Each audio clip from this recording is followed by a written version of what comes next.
देखो ये हमारा टेस्ट पेपर था। ये मैंने आपको होम टास्क दिया था ये। तो इसमें हमें चाहिए था कि जिसका परफॉर्मेंस स्कोर 4 से ज्यादा है, या फिर रैंक 3 से कम है, 1 या 2 है, और टोटल स्कोर उसका 4 से ज्यादा है, तो वो एलिजिबल रहेगा, वरना तो नॉट एलिजिबल रहेगा।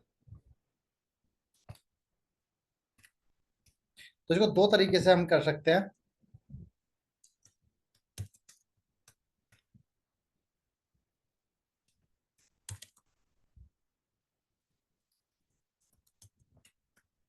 इसको इफ एंड और से कर सकते हैं।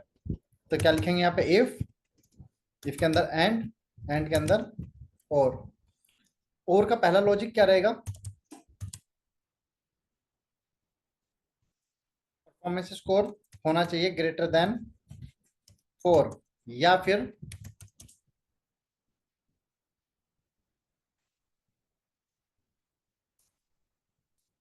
रैंक होनी चाहिए लेस देन 3। और फंक्शन यहीं पे बंद हो जाएगा। उसके बाद एंड के अंदर दूसरा लॉजिक होना चाहिए, टोटल ईयर कितना ग्रेटर देन 4। अगर ये कंडीशन है तो रिजल्ट क्या चाहिए? हमें चाहिए एलिजिबल, वरना तो नॉट एलिजिबल। एंटर प्रेस किया।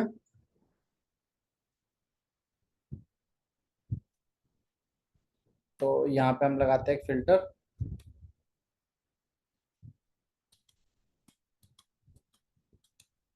4 से ज्यादा वालों पे।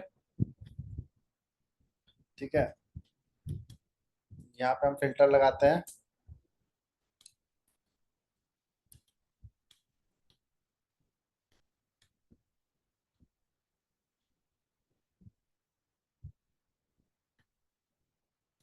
4 से ज्यादा, तो ये 4 से ज्यादा और ये 4 से ज्यादा, तो एलिजिबल है। अगर हम इसमें सभी पे फिल्टर लगा देते हैं,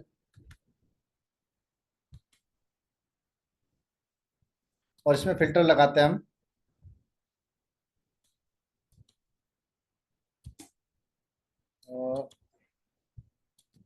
लेस देन 3 पे, तो ये भी एलिजिबल। आगे समझिए।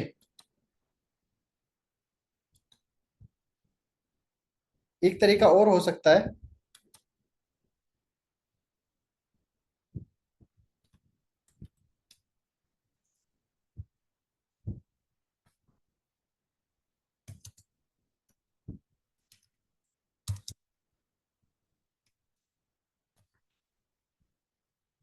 तो यहाँ पे लिखते हैं इफ के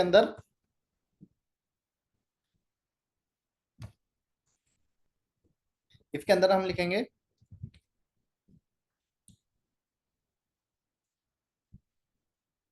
क्या? Performance score greater than 4। ठीक है, और यहाँ पे हमने डबल पाइप का सिंबल लगाया।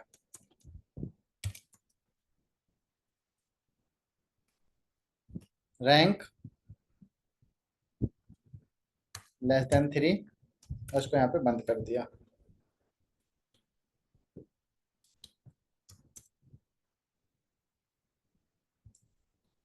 ठीक है, और इसको यहाँ पे बंद करके एक और यहाँ बंद कर दिया। और इसके साथ साथ हमें चाहिए दूसरी कंडीशन भी। क्या? टोटल ईयर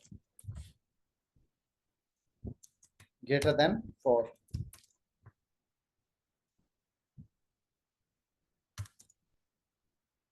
अगर ये दोनों कंडीशन ट्रू हो जाती है,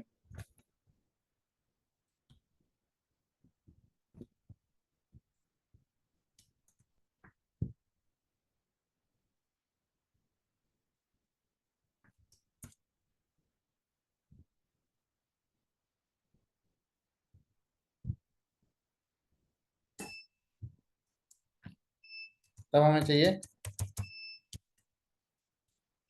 एलिजिबल वरना तो नॉट एलिजिबल। एंटर प्रेस किया तो आप देखोगे जहां पे इसमें एलिजिबल आया है वहीं पे इसमें आया होगा।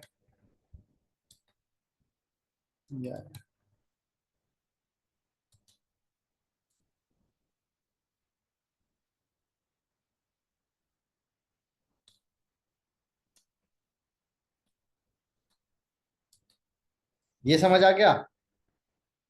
ये वाला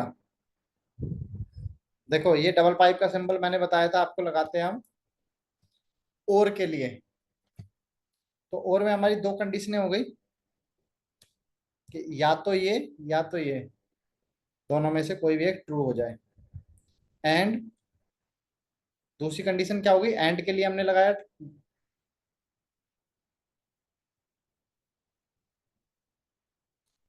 डबल एन परसेंट का साइन, और ये टोटल ईयर ग्रेटर देन 4। इन दोनों में से एक कोई ट्रू मिल जाए और एक ट्रू इसमें से हो जाए तो एलिजिबल, वरना तो नॉट एलिजिबल।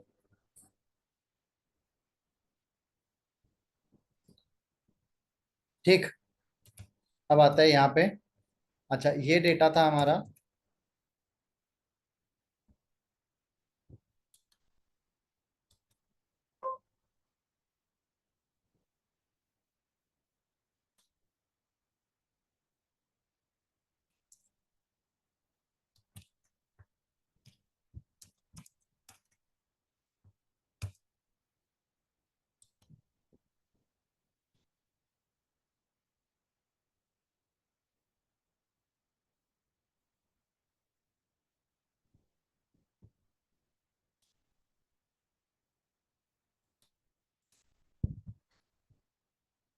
ये आगे नंबर हमें चाहिए।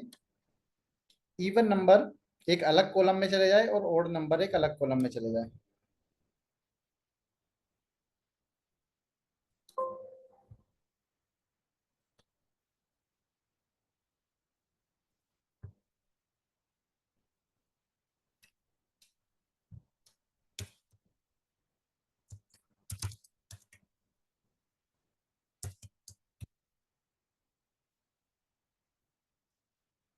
ऐसे नहीं आएगा ये। इसको हमें लेना होगा इफ। इफ के अंदर मोड, मोड के अंदर डेटा। ओड नंबर कौन से होते हैं दो से डिवाइड होने के बाद, जो एक बचता है reminder.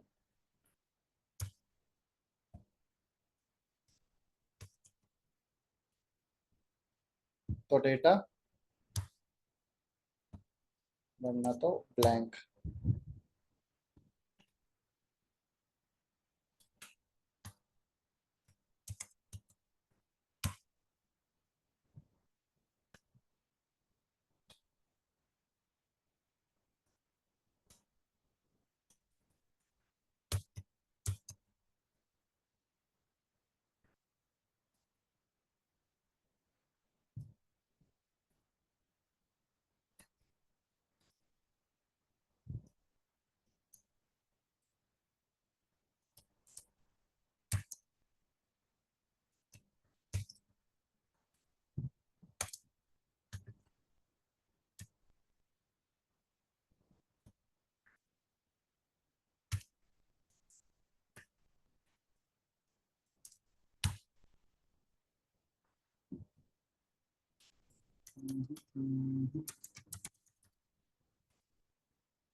if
selected value data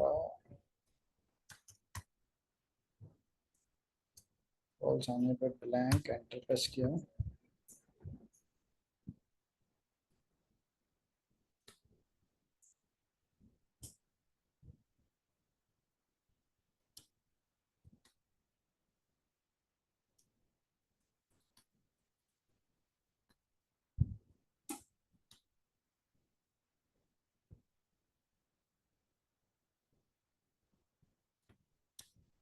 even number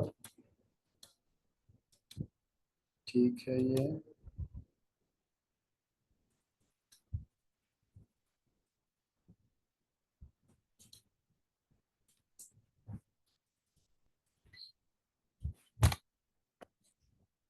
major पे काम कर रहा है। अब यहाँ पे आते हैं।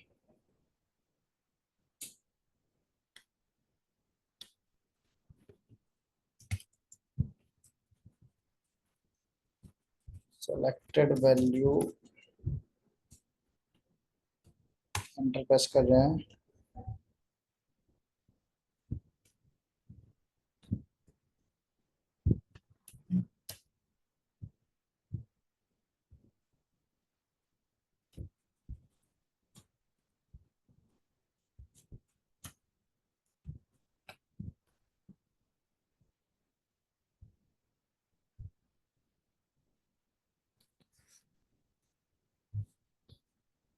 कॉलम पे काम नहीं कर रहा है, ये मेजर पे काम कर रहा है। देखो मेजर पे तो कर रहा है ना।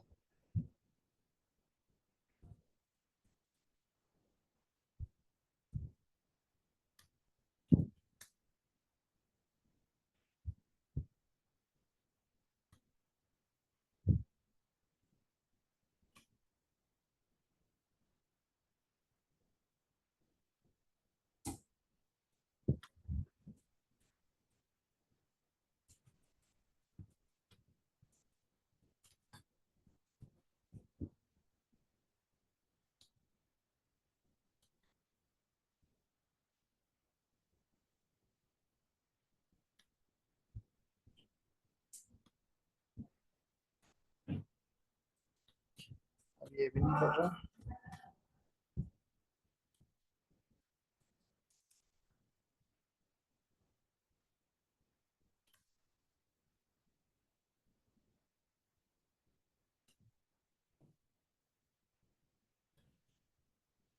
और अगर हम इसी को यहाँ से कॉपी करके एक और नया मेजर क्रिएट करते हैं।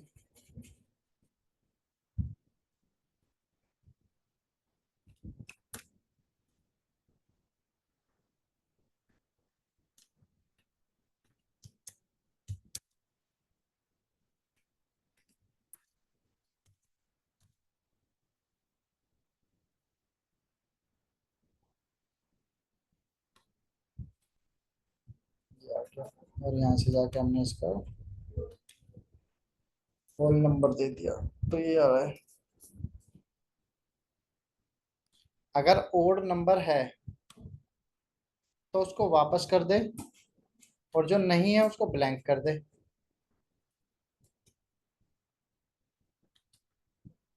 इनमें देखो ये है कि अगर ये नाम फर्स्ट टाइम आया है जीसी, तो यूनिक। अगर ये दूसरी बार आया तो डुप्लीकेट। जैसे देखो ये तीन नाम पहली बार आए तो यूनिक, फिर ये दोबारा आए तो डुप्लीकेट, बट जैसे ही अमन पहली बार आया तो यूनिक, दूसरी बार अमन आता तो डुप्लीकेट। डुप्लीकेट है ना, यहाँ पे फंक्शन लगा हुआ है। बट यहाँ पे अगर हमने कमल डाला तो यूनिक आ जाएगा, क्योंकि कमल यहाँ से यहाँ तक एक बार भी नहीं आया है। मतलब फर्स्ट टाइम आएगा तो यूनिक, सेकंड टाइम आएगा तो डुप्लीकेट।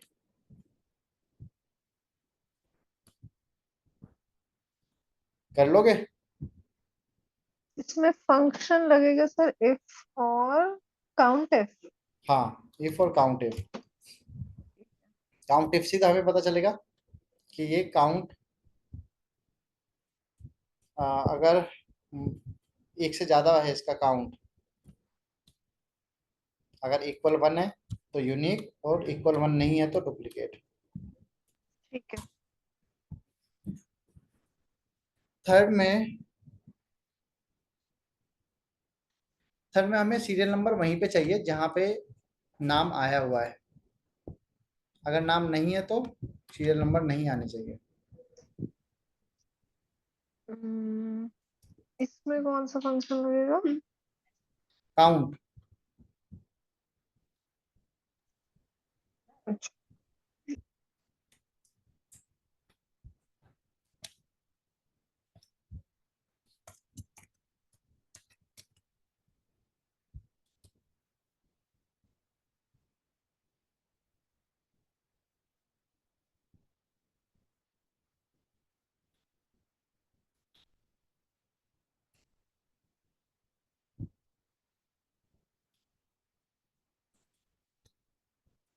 एक बार चला के देखते हैं इसमें वो काम करेगा या नहीं।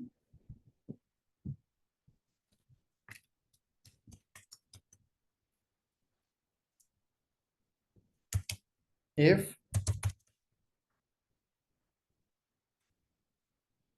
काउंट नेम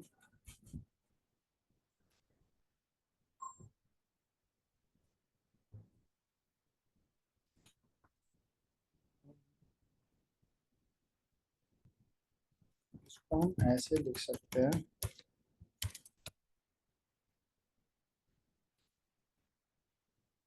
इफ ये वाली सेल नॉट इक्वल ब्लैंक,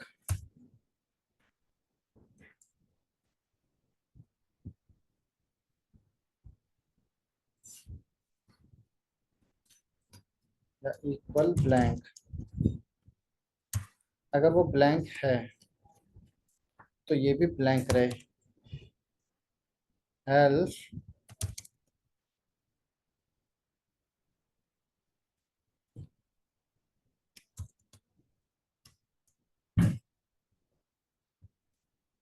इसको काउंट कर दे।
ये शायद इसमें नहीं चलेगा, क्योंकि इसमें देखो हमें क्या करना होता है। हम लिखते हैं यहाँ पे इफ ये वाली सेल इक्वल ब्लैंक, तो इसको भी ब्लैंक छोड़ दे। अगर ब्लैंक नहीं है तो यहाँ पे काउंटा लिखेंगे, इसको सेलेक्ट कराएंगे और यहीं पे कोलन प्रेस कर देंगे। दो बार ब्रैकेट बंद करके इस पहले वाले B2 को F4 से फिक्स करेंगे।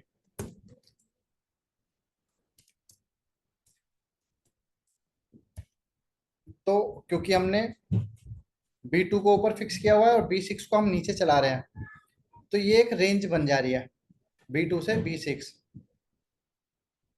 B2 से B6, और जिसको ये काउंट कर ले रहा है कि इसमें 1 2 3 4 4 चीजें। जहां पे ब्लैंक हो जा रहा है वहां पे तो ये ब्लैंक कर ही दे रहा है, जहां पे ब्लैंक नहीं है, नॉन ब्लैंक है, उसको ये काउंट कर ले रहा है। ऐसे होता है। अब देखो यहाँ पे आप नाम लिखते हो,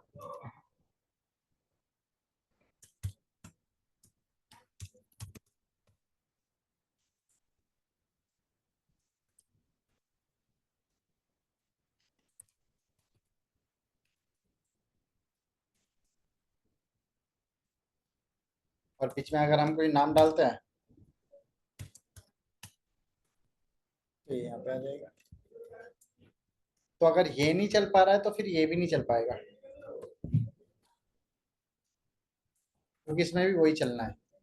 क्या लिखते हैं हम, वहां पे हमारे पास F4 प्रेस करने का सिस्टम ही नहीं है ना, हम किसी एक सेल को F4 से फिक्स नहीं कर सकते वहां पे। हम्म। तो रेंज हम देते हैं ये, यहीं पे कोलन प्रेस करेंगे, कोमा लगाएंगे, फिर से कोलन पर इसी को दे देंगे और पहले वाले को कर देंगे F4 से फिक्स। ठीक है।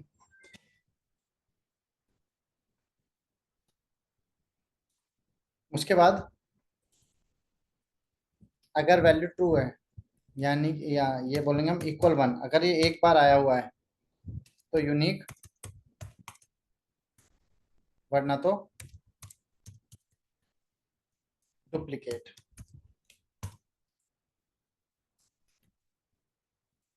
तो देखो जो एक बार आया है, पहली मतलब फर्स्ट टाइम आया है, वो यूनिक है, सेकंड टाइम आने पे वो डुप्लीकेट हो जा रहा है। हाँ, वहां पे हमारे पास ऑप्शन नहीं है इसलिए नहीं आ रहा होगा।